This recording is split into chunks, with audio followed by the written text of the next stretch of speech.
Week 52. So that's December 22nd through the 28th, 2025.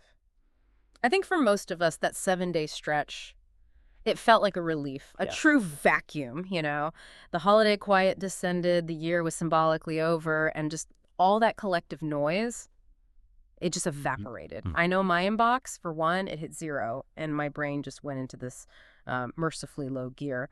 So the question we have to start with is pretty simple. Was that feeling, that perception of a universal slowdown, was it accurate? Or are we missing something, fundamental about the structure of that quiet? It's the perfect question, and really, it's the exact mission of this deep dive. Yeah. If you felt that quiet, you were absolutely experiencing a real phenomena. Okay. But we are not here to talk about the few news events that did happen in week 52. We're here to analyze what didn't surface. What didn't surface? Why? Why is that more important? Because the friction, all the political noise, the anxiety that had been building for months, I mean, especially around the economy, work security, all that persistent geopolitical instability, it didn't simply dissipate. It wasn't resolved. Right. According to our sources, that tension was structurally and pretty effectively saved as silence. Saved as silence. That's a really powerful image. It makes it sound like this wasn't a natural, decompression. It was a forced deferral. Precisely. Externally, the world achieved this intentional cultural slowdown. Society, culture, most human-scale institutions, they all hit the brakes for that mandated year-end rhythm. Yeah, the holiday pause. But, and this is the critical part, that reduction in speed was not, and it could not be, universal across all the critical layers of the system.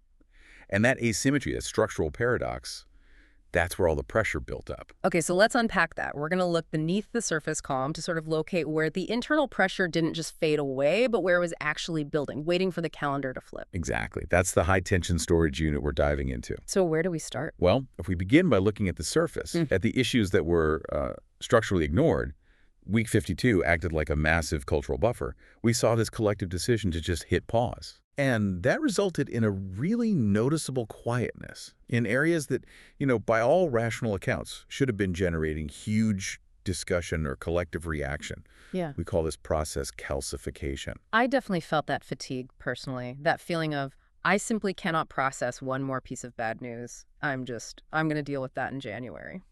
And that individual avoidance, it was mirrored in the collective atmosphere. Let's just look at the three biggest issues that were essentially frozen during that week. Yeah. First, the unrelenting pressure of the cost of living and inflation. Expenses continued their climb, but the collective societal conversation just went dormant. That's genuinely strange to me. I mean, inflation, the cost of groceries, that's an immediate visceral pressure for every single person.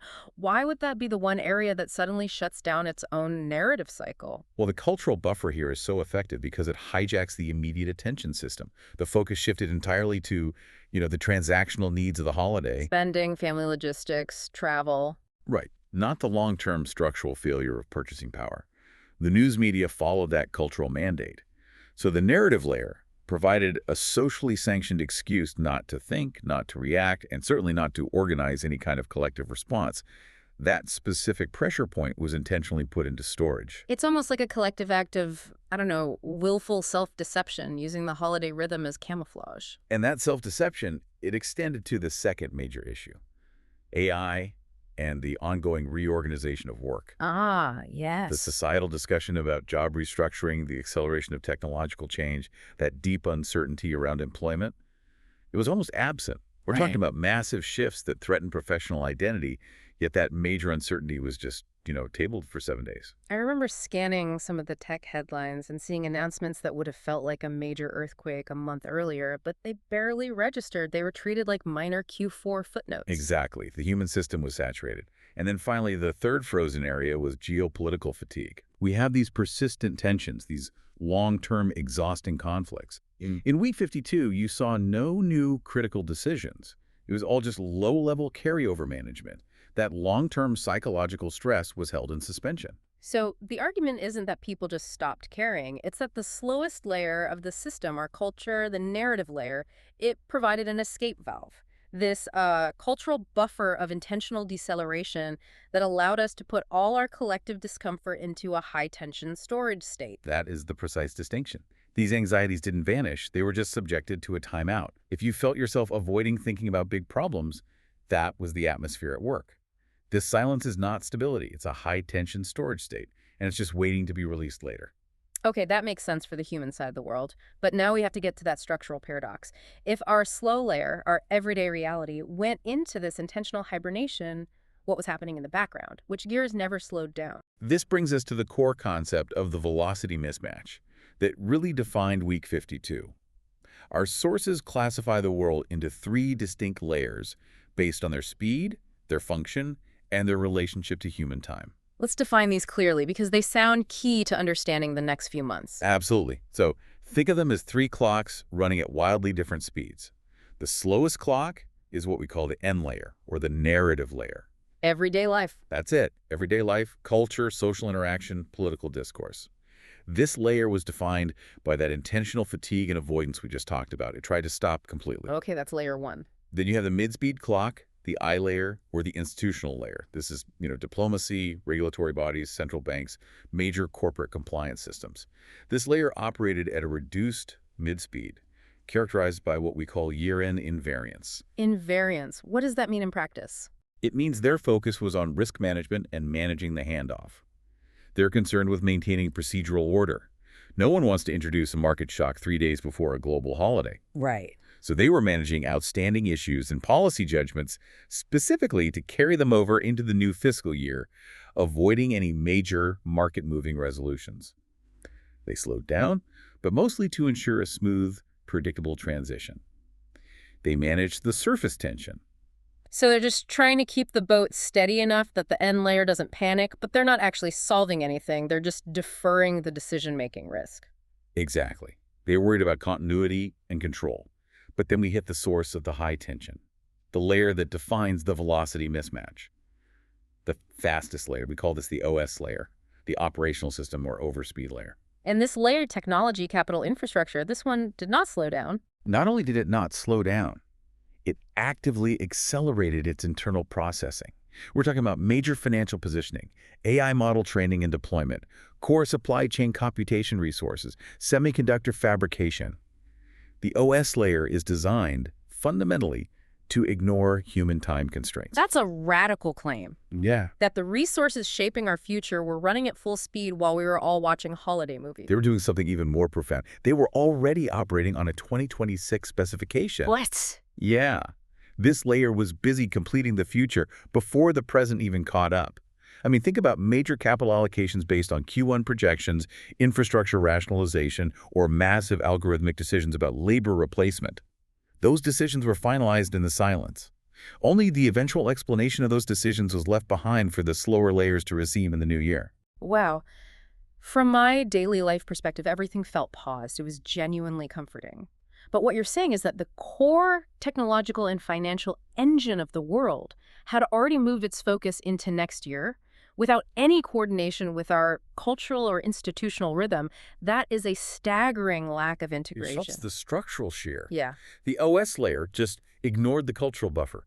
It moved forward and made its optimized, often hyper-rational decisions, accelerated AI introduction, systemic rationalizations, completely unconcerned with the cultural timing. So if the future was essentially decided by the capital and technology layers during the silence, and the culture and institutions are just slowing down to avoid thinking about it, then the quiet we experienced is just the interval before those locked-in decisions start to manifest in the slow layers. Precisely. That friction between the high-speed and low-speed layers, it results in stored energy, or what we call friction heat.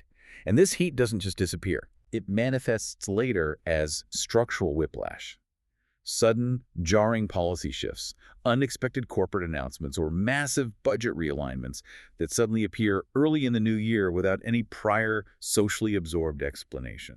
It feels non-continuous to the person living in the end layer. I'm just struggling to grasp how those massive financial decisions could be moving full speed while I was just trying to finalize my holiday plans. I remember trying to file one simple expense report on December 26th, and the system was totally frozen. Yet my bank was clearly still processing futures trades at lightning speed. Right. My little N-layer system failed, but the massive OS layer was functioning perfectly. That is the perfect real-world illustration of the OS non-compatibility error. The decisions made in the fastest layer, the logic of accelerating AI introduction or rationalizing complex systems for maximum efficiency, They are often perfectly logical from a pure systems perspective. Sure, on paper. But they inevitably clash with local systems, daily life rhythms, the need for cultural processing time, or just the human requirement for professional stability. The year-end was the perfect example of this clash being deferred by a temporary cultural buffer that the OS layer simply ignored. So as we're processing all this, what should we be watching for as we move into week oh 01? I mean, should we rush to judgment on the first big news story that drops? Not at all. This analysis, it isn't meant to persuade you of a specific outcome. It's really just about locating where we are, identifying the phase state of the global system. A calm, maybe deceptive surface, covering a period of maximum internal tension storage. So it's about observation. The advice is simple. Focus on observation over immediate understanding. Don't rush to conclusions about the first announcement. That vague sense of discomfort, the question of why now, and so often appears early in the new year when a major policy or structural change is announced, that feeling is actually a reliable diagnostic sign. So that feeling of structural whiplash, of suddenly being faced with a decision that feels like it was just sprung on us, that's the residual energy from this period we just analyzed, the decisions that got locked in when our slow clock was stopped. That's right. Week 52 was not an endpoint. It was the point where the frictional potential was most highly stored, setting the stage for everything that comes next. That stillness, it was deceptive, and the silence was functional. Right. Silence doesn't always mean resolution.